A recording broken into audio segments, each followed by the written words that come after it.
Welcome to CISO's Insiders podcast, powered by GRC Consulting. In this podcast, we'll be interviewing leading CISOs and security leaders in the industry for light, eye-level conversations. Here, they share advice and tips, talk about their biggest accomplishments and failures, favorite drinks, key influencers, and much more. We encourage you to walk away with at least one insight that will help you better yourself or your business. Thank you for joining us, and we hope you enjoyed today's episode. For more content, please check us out on social media. Welcome, everybody. Today I'm speaking with Jay Trinckes, the CISO of Laika. And, looking at your bio, Jay, I see that you started off in law enforcement way back before 2000, before you moved into the IT space and subsequently to the information security space. You served a few stints as like a consultant, chief information security officer, director, I think. At some point, you had your own company, I believe, and a few other impressive roles here. But if you could step in and properly introduce yourself, that would be excellent. Yeah, sure. So I'm Jay Trinckes. Thanks again for having me on your show here. Excited to talk to you. I've been in the cybersecurity privacy space for about 20 years now. I say I've got the alphabet soup worth of credentials behind my name on all the different certifications and so on. Did a bunch of different activities. I did own my own company for a while. I did come from law enforcement space, which was kind of nice because you had the security and compliance and all of those regulatory areas that you had to know and study, and it kind of fit nicely into the technical space that I was always interested in. Come by way of consulting firms as well. I'm currently the CISO over at Laika. We're a software as a service compliance platform, and I also act as their data protection officer and their head of healthcare programs. Been with them now for about over a year now, and we made a big announcement. We just got our Series C funding today, so big announcement. Wow, front. Yeah, congratulations. Good. Yeah, for you guys. so help them. Yeah, so we're looking at really expanding and increasing our offerings. So it's been fun. Yeah, and like as one of the well-positioned companies right now I think in the US and globally, I believe, you're in the compliance automation space, correct? We are. Yeah, so we have a compliance platform that helps organizations make it more, I said, a little bit easier, more efficient with an integrated attestation and certification process, right? So we generally work on the SOC area, but we also have ISO 27001, privacy, GDPR, and we're also an approved high trust assessor firm, so we can do both readiness and validated assessments, and we run those through our automations and help small, medium-sized organizations, some larger ones as well, get through their compliance efforts. Okay. Interesting. Thank you for that. And before we dive into the questions, I always like to give this quick brief. So this podcast is not about the company that you work with right now. It's about you and the journey and your journey to becoming a CISO.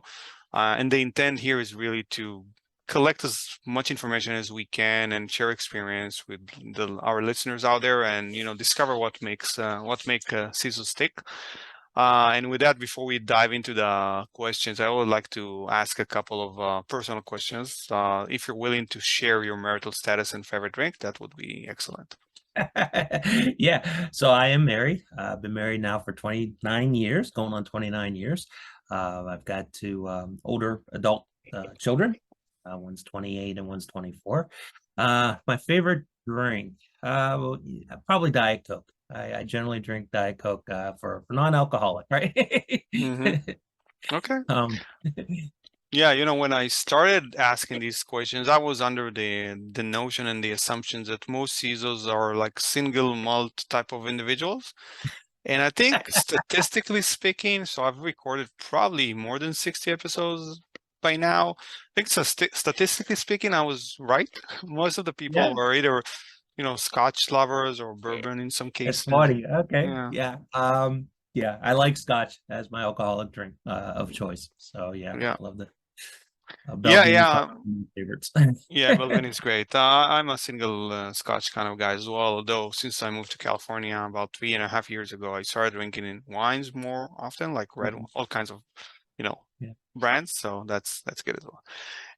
But anyway, let's dive right in. If there is one thing you wish you had known before you began your career, what would that be? Yeah. Cybersecurity space, it's probably convincing executive leadership that security is really important to them, right? So many times, security is kind of an afterthought, or it's an expense center, right?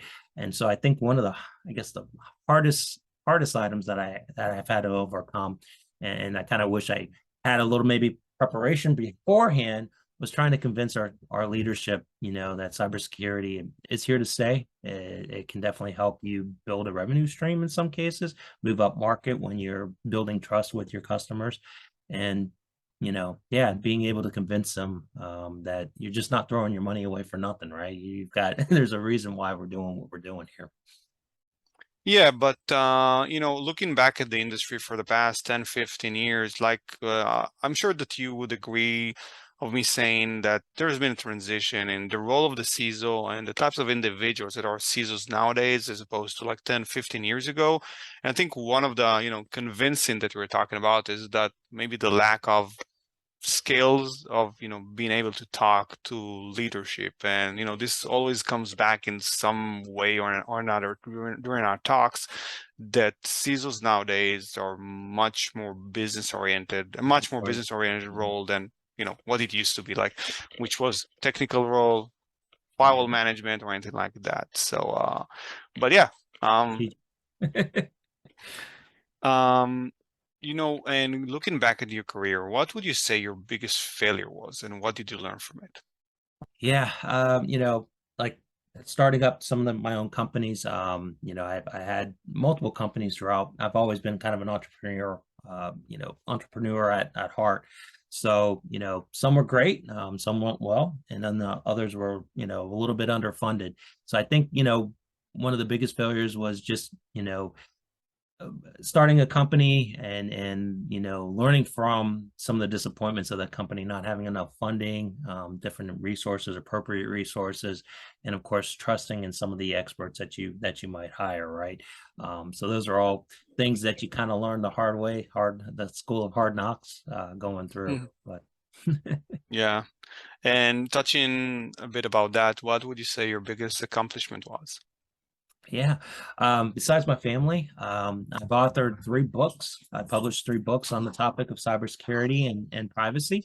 Over the last, 5 or 10 years here, getting those books out and publishing and trying to make, organizations and leadership more educated, right? I find a lot of times the CISO position is more about education, and talking to individuals about some of the importance of doing certain things and why we're doing certain things and trying to explain that. So yeah, I think publishing not only the one but now 3 published N- books out there. Nice. Can you tell, just provide like a brief background on these 3 books? Yeah, absolutely. So the first one was the Executive MBA in Information Security. At the time I was going through a lot of different certifications, and I always had a kind of a knack about taking notes and helping my classmates out back in school and study for tests and so on.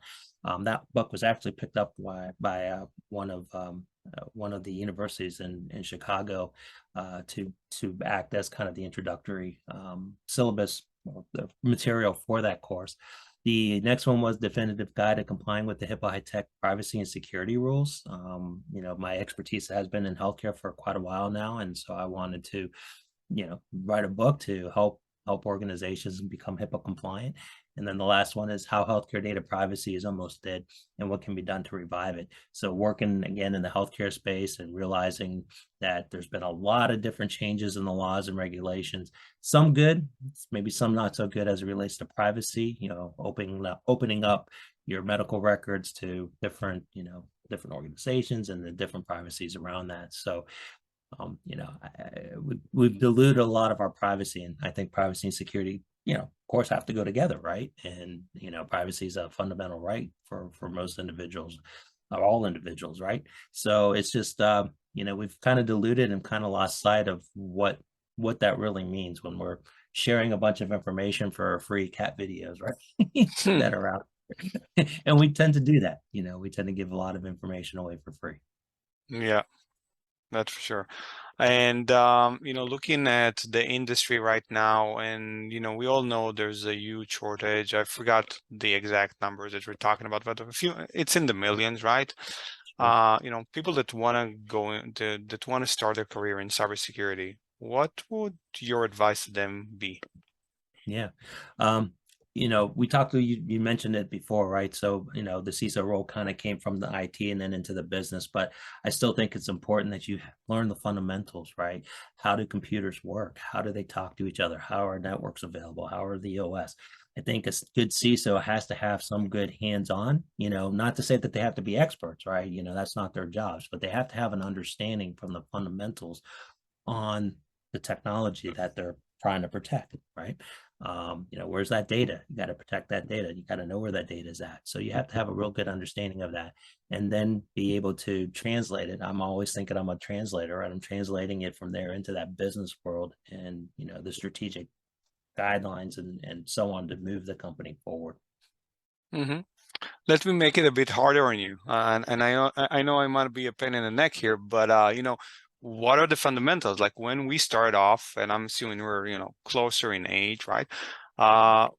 When we started off, the fundamentals were, as you said, like networking, IT, operating system. At some point, application security came along and really reshuffled the industry, because right now when you start off, the fundamentals can be anything from being a SOC analyst to being an application security consultant or advisor, to network, to any number of realms within the information security. So what would you say the fundamentals are now? The fundamentals now, with the abundance of cloud services, right? You have to have a good understanding of how we move from that data center, right? Those actual physical devices and servers in a data center into this cloud environment, right? And then these shared responsibilities that our cloud service providers that we're very dependent upon, right, are actually taking care of those systems. What are our responsibilities as a company? What are their responsibilities? Having a good understanding of that cloud environment and those type of responsibilities and matrices is really important. And as far as the fundamentals are concerned right now, I see that. I do see, however, that there might be a pendulum shift here. Over the next maybe 5 or 10 years, and I think we may find that more companies go back to our data centers and have more control over those. It'll be interesting to see. It's costing, I think, more than what people expected initially when we moved into the, and then we're still, in some cases, companies are still kind of responsible for maintaining a lot of that security around those cloud assets, right? So it'll be interesting to see how if cloud's going to be able to survive, and it'll be around. There'll be a lot of organizations that will still rely on it, but I think there might be a pendulum shift back to, bringing it in house again. Interesting. Yeah, I'd like to see that. Now let's talk a bit about the role of the CISO and and how to position it within an organization. So as you probably know, in some organizations the CISOs report directly under an IT function. It could be the CIO, it could be the CTO in some organizations. In other organizations, the CISO might be reporting into like a different role. It could be the COO, could even be the CEO. What are your thoughts about a CISO that's part of the IT organizations? Yeah, great question. I have a very strong opinion about it, and I actually wrote about it way back when in my very first book. I think the CISO needs to report and have a seat at the table. I like them to report right directly to the chief executive officer. Although you need that IT background, if you limit it to IT and put the CISO underneath that kind of umbrella, you really aren't taking the advantage of that entire enterprise wide, right? So security is enterprise wide. It's just not an IT function, right? You've got the employees that you have to train. You've got vendors that you have to be worried about. You've got all these other factors that play into it. And if you put that person underneath that IT department, I think you're limiting you're limiting the scope that they're involved in, and I don't think it's, you have to be cross-functional across it. So I'm a big proponent. I have seen them, some CISOs report up through the legal department more on the compliance aspect, and again, I guess it just depends on what industry you're in and some of those areas. But definitely the CISO needs a seat at the table and needs to be able to drive those security and privacy practices. Yeah, and what, in your opinion, what are the reasons for, historically, speaking, the main reason for CISOs to have been reported under the IT organizations? Do you think that was like, due to technology, due to the risk, to the attack surface that we had back then? Yeah, I think it's all to what what you mentioned before, right? Kind of where we came from, and having that IT background, because that's where kind of cybersecurity sat, right? And being kind of focused in on the tech and in on all of those, securing the infrastructure, securing your application, securing all of that data from that perspective. But again, that pendulum is slipping over, right? And so now we're looking at it more from a strategic, business, venture, right? And the strategy behind why are we doing this? We're building trust, and in our case, we're building trust for our organizations to help our organizations grow and to expand out into other industries or into other customers and up market level. And so you really need to focus now as a CISO on that strategic cross-functional, going across multiple different organizations and structures within your organization, and you need to have that autonomy to be able to do that. You can't be pigeonholed longer into IT. Got it. Let's talk a bit about, how to position yourself and grow as a CISO. So, and you mentioned that you've been in the industry for, a couple of decades, at least right now. And I know you mentioned like a bunch of certifications and accreditation that you have, that you've been involved with. What were like the resources that you used to actually, help you in your own personal and professional growth? Yeah, I read a lot of books. I tell everybody, I was also an adjunct professor for Santa Fe College here in Gainesville. And, one of the first things I told my student is, if you're getting into cybersecurity, it's a lifetime learning. You're always learning something new. So every little bit of information I would get through LinkedIn, through Twitter, and start joining some of those different groups. The certifications, of course, are maintained by the different organizations, and networking with those individuals, finding yourself a mentor that's a CISO that's there, real instrumental in being able to, expand your career, the networks you make above and beyond, even some of the experience and so on, just the individuals you meet in this close-knit community. And I say close-knit, you mentioned that, we've got a kind of a security gap, right? Or, a population gap in security. And it's just so interesting to me how, you see individuals that you've worked with in the past or you're familiar with in the past, and they come around later on and you're talking to them again. So it's a real close-knit community. Learn as much as you can, read as much as you can. YouTube's your friend as well. There's a lot of information out there, Google searches. Yeah, it's that's kind of what I've done, just learning and getting out there, and hands-on. You can't beat getting out there and just playing with it, figuring out how things work, and hopefully you're doing it in a test environment, right? You're not doing it on your production environments, but getting in there and playing with the technology. Okay, thank you for that, Jay. So, moving forward, what would you say, is there one common myth about our profession, cybersecurity, that you wanted to debunk? Yeah, we're not all hackers. So many times, oh, cybersecurity, oh, we're oh, you're a hacker, right? Yeah, no, that's we're not all hackers. Yeah, some of us have done some of that penetration tests in the past, and I think it's good, hands-on, a technical understanding it from both sides, right? How do I get in, and then that way I can prevent someone from getting in. But you will find that we're not all hackers. Yeah, even my son, in some He asked me like a couple times if we can like hack someone or steal some data or do all kinds of things. I had to explain to him that that was pretty much illegal. Yeah, right. But yeah. Now, talking about the CISO positions and how it transitions and grows, like, and looking at today, what would you say the main concerns that CISOs nowadays have? Yeah,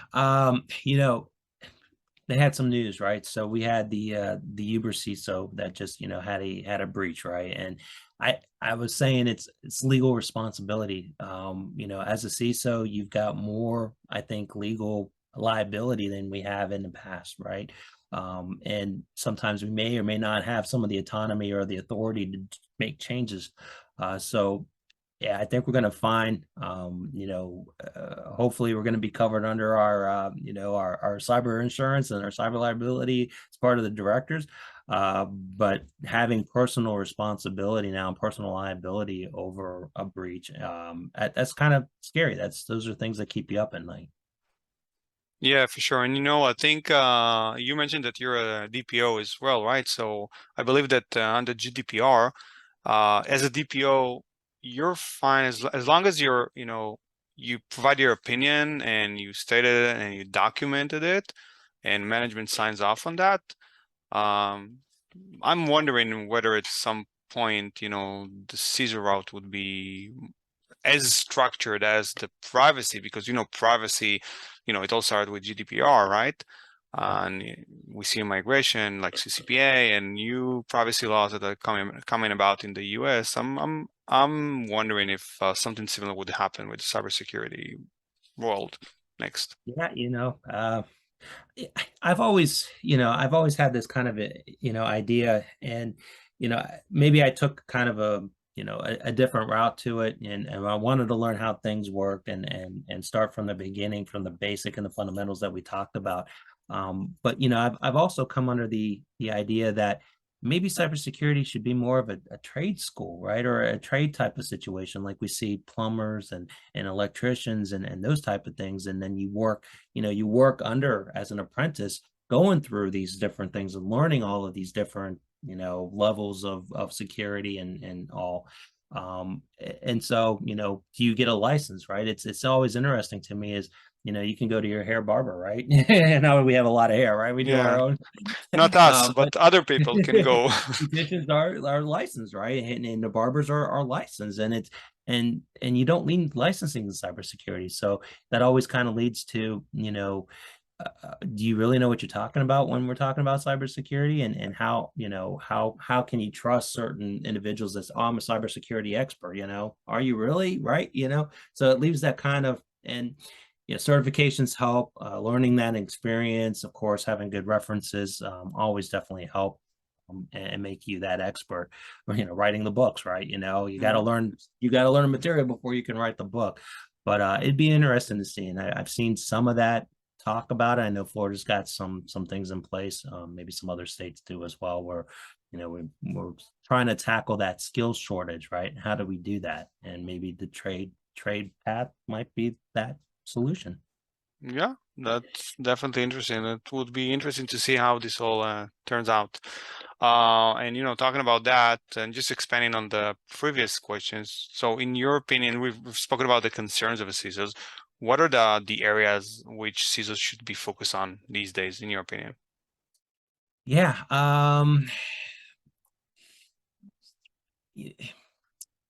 Major concern. Kind of going back to that regulations and legal obligations, and having authority, making authority, within your company. I think are some of the things that need to be focused on. Making sure that cybersecurity becomes a boardroom topic, and raising it to the level of the boardroom is very important. And I think we're going to see a lot more regulations, especially in publicly traded companies. I think I just saw something today where they're looking at any kind of security breaches actually being reported on a certain form that needs to be submitted as part of the financial packaging and so on. So I think public companies and even some private companies that are being invested, are you willing or wanting to invest in a company that doesn't have these cybersecurity practices in place, right? The risk that's involved with the breach. I think it's going to become very important. So regulations, legislations. Mm-hmm. And in your opinion, what are the most important skills that CISOs nowadays should have? Uh, Biggest skills I think you're going to need is listening and understanding what the business needs, right? You can never, you can put a bunch of different security stuff in place, but if you can't make the systems work or they're not functional, right? Or you got to jump through too many steps, the users aren't going to do it. They're going to start writing the passwords down, right? Like they used to, as opposed to using a password keeper. So listening and understanding the business needs and being able to align your security efforts with those needs. And just out of curiosity, and I've never asked this before, if I were to ask you the same question 15 years ago, what would your answer be, in your opinion? Yeah, it would make it would have changed, right? 15 years ago, it was making sure that your systems were up and running, right, and they could talk to each other, right? VPNs were coming around, trying to secure it and making sure the encryption. Well, yeah, when 15 years, that's probably what, like Windows 98 terms, right? Yeah, Windows NT. I don't know. Yeah, It's been a while, yeah, right? yeah, 19 and 80, I would say, yeah. Yeah, and it was an afterthought. So, the internet wasn't really built with security. So you were just, plugging away and trying to put stuff out and out in there to make it secure and make it run, right? Mm-hmm. Just put another any allow rule in Yeah, firewall. there you go. That's about it. Mm-hmm. Got it. So we've covered the fact that the CISO position has grown from a much more technical role into a more business-oriented role, but still, as you said previously, you still think that these individuals need to have the fundamentals, like of some kind of technical expertise of somewhat of some domain. So it could be IT, it could be application security, it could be OS and all that. But now looking into the future, like let's fast forward like 5-10 years into the future. Where do you think the CISO role would be then? Yeah. I see the CISO role as a business enabler and a technology innovator. This is going to cybersecurity, and you've already seen it, right? Where it's driving businesses. I'll do the vendor due diligence, right? We've got the 500 questionnaire so that we can get a company, right, to sign up with us, right? How inefficient that is and how long it takes and how much time has been spent on that. So I see, sort of certifications and attestations and those type of things. Making sure that your security program is tight, your privacy program as well. That's going to drive that trust, and then that trust in that ecosystem is going to help you and help the business grow in much extraordinary areas. So it's a very exciting time. Being a CISO, being able to drive, that business and being able to drive technology innovation. I do see a lot more, AI information coming out and being able to control what that AI is actually bringing in and on the privacy side of it, being able to control that. So yeah, there's a lot of good technology out there right now, and it'll be interesting to see how the CISO role really expands. Mm-hmm. But in general, you're talking about like streamlining as much as possible in order to enable business and make everything simpler and not as cumbersome as they sometimes are today when you want to do business. For example, when you want to do the business with corporate America, you have to comply with like a bunch of checklists, right? You'll need to you need to show your SOC 2 report. You need to show your ISO 27000 certifications. In some cases, you'll need to show a penetration testing report. You'll need to fill out a questionnaire. You're talking about, maturing that industry. If I'm okay. Yeah, and make it more efficient, right? So less time on that, you can spend doing other things, right? Less checkbox type stuff. You can, definitely. Yeah, and I know you also mentioned that you're seeing a lot of automation, AI in the future of cybersecurity. What about like from a budgeting perspective? If we're looking pre-pandemic, post-pandemic, what do you think have you seen any major shifts here? Yeah, slight. Again, security is always kind of that expense area, and you never have enough resources to do what you really want to do. But I have seen, especially with more of the breaches coming out and some of the headline areas, you are getting a little bit more funding for security in some cases. So I have seen it open up a little bit more. The pandemic, right, really changed the way that we were working, right? As opposed to going into the office, we were coming in remotely, right? And so all the technology that we always had, but now we had to push it in and get it done immediately, right? And so now we're taking maybe a little bit step, back to the hybrid or back into the office area now. But I don't think remote is ever going to go away. And the budgets have opened up a little bit more. Mm-hmm. And by the way, do you think budgets will continue to be as they are right now? Because there is what everybody's talking about, like the downturn of the economy, and some big companies are laying off some folks and all that. Well, I think companies are going to have to do that, right? If you don't lay that out and you don't secure your systems, it's a perfect time for the attackers to come in, right? I mean, there's less people, maybe less people in security that's doing the work. If you have one person doing a bunch of different work, it only takes an attacker, one point of entry to get into your system where you as the defender is trying to protect all of these different areas. So, we still have to be on guard. I always saw cybersecurity as that first line of defense, and so you have to be able to fund it. You have to be able to have the people on staff to do the work. So it's not going away. Mm-hmm. Yeah. And expanding a bit about the industry, what would you define as innovation in our space? Is it more along the lines of, hey, this is a new product, this is a new technology, or is it more along the lines of, hey, you know what? I'm going to take what I'm doing here and I'm going to monetize this. So, in other words, like monetizing cybersecurity services and offerings and actually, baking it into whatever the offering of whatever the company is. Yeah. I think it's maybe a little bit of both, yeah, I've kind of seen it. I've kind of seen both. There's still funds out there that, that are available for these innovative startups. I think, I've been seeing a lot more in the IoT area, the medical devices and some of the things that are there. That's a hot area right now. And everybody's connected, right? We can wear our smartwatches and we're trying to think about health and all this other good stuff. And so that's a huge market that's innovating and bringing a lot of neat, different stuff to market. The AI, right? Bringing in there, those type of things in the market. But then on the other side too, compliance and governance and risks aren't going away. And, how can we make this easier? How can we automate this? And in some cases, companies are opening up and making money off of those service lines. Well, thank you. And, we're almost at the tail end of our episode today. And I always like to, before we end, I always like to ask a couple of questions about vendor relationship. Let's say you're a vendor, or let's say you're someone that want to work with a potential customer, as a vendor.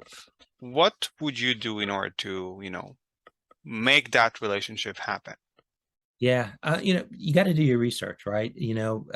Why do we sell? We generally sell products and services to organizations, to people, because they have a need and we have something to fulfill that need, right? We have a service, we got a product, right? So you have to research those companies and figure out what are their pain points. And if I can come in with a product or service that helps them with those pain points, you're probably going to get that sale. So, cold calls don't really work much anymore, or until you do your research behind them. And then, hey, we notice that you have this situation or this problem, and we have this solution that we think will help you with that and fix it for you.